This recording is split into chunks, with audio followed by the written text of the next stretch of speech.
बैठक ली जिसमें आपका शासन की जांच है अब गोपनीय ना होकर खुले तौर पे हो, तो कहीं ना कहीं ये मान जाए करप्शन को लेके आपका जो एजेंडा है अभी भी वो उसी तरीके से है और 2022 में करप्शन एक बड़ा करप्शन को लेकर जब मैंने शपथ ली थी तभी मैंने ये बात कही थी कि भ्रष्टाचार के खिलाफ हमारी जीरो टॉलरेंस की नीति पर हम लोग काम करेंगे और ये तब तक रहेगी जब तक हम हैं। इसलिए जो बात मैंने कही एक तरह से मैंने दोहराया है उस बात को, और हम करप्शन को किसी भी हालत में बर्दाश्त नहीं करेंगे। अगर हमारे पास कोई भी तथ्यात्मक जानकारी आती है तो हम उस पर एक्शन करेंगे। हमने एक्शन किए हैं, आगे भी करते रहेंगे। किस तरह के डायरेक्शंस अधिकारियों को दिए हैं, खासतौर से क्योंकि जांचों में पेंडेंसी न पड़े, सीधे तौर पे शुरुआत से ही आपका ये रहा है? देखिए, जांच का फायदा तभी होता है जब वो समयबद्ध होती है। अगर समयबद्ध कोई जांच नहीं होती है तो उसके परिणाम भी प्रतिकूल हो जाते हैं कई बार, क्योंकि जो अपराधी होता है वो तमाम तौर तरीके अपने बचने के निकाल लेता है। और इसलिए जांच समयबद्ध होना चाहिए, तभी उस पर सक्षम कार्रवाई हो सकती है।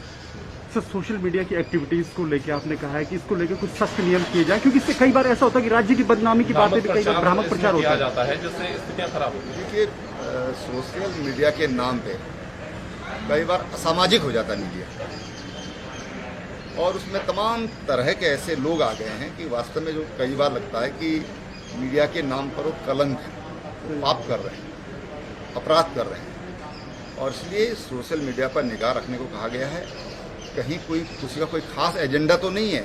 अगर कोई बात वो पब्लिश कर रहे हैं तो किसी एजेंडे के तहत तो नहीं कर रहे हैं। इसलिए उस पर हमेशा जो हमारे खुफिया विभाग हैं उनकी निगाह लगी रहनी चाहिए। जो अच्छे लोग हैं उनको शाबाशी मिलना चाहिए, जो गलत करते हैं तो उनके लिए जो विधान है उसके हिसाब से उन पर कार्रवाई होना चाहिए। सर, एक अच्छी खबर रोजगार को लेकर है कि कल ऊर्जा विभाग में भी 764 पोस्टों के लिए सीधी भर्ती के लिए सहमति दे दी है। और भी विभागों में किस तरह की उम्मीद अब युवा करें? देखिए, भर्तियों का जो कार्यक्रम है वो लगातार चल रहा है। हमने रोजगार वर्ष घोषित किया, बीच में आरक्षण को लेकर जो विषय उठे उसकी वजह से तमाम जो कार्रवाइयाँ थी वो रुक गई, थम गई। कोविड की वजह से भी समस्याएं हैं, एग्जामिनेशन कंट्रोल करने में, उसको एग्जाम करने में दिक्कतें हैं। लेकिन हमने कहा कि जो परीक्षाएं हम एक दिन में करते हैं उनको हम 3-4 दिन में करें, जो सोशल डिस्टेंस के हिसाब से करें। अगर माहौल ठीक होता है तो फिर हम उसमें बदल भी कर सकते हैं। लेकिन जो रोजगार वर्ष अगर मुख्यमंत्री ने घोषित किया है तो उस पर कार्रवाई होना ही चाहिए। इसी तरह से जो मुख्यमंत्री स्वरोजगार योजना हमने प्रदेश में लाए हैं उसके भी परिणाम आने लग गए हैं। जिलों में उनका चयन हो रहा है और कुछ जिलों में हो गया है। मुझे लगता है कि इस हफ्ते में सभी जनपदों में पहली फेज का चयन हो जाएगा।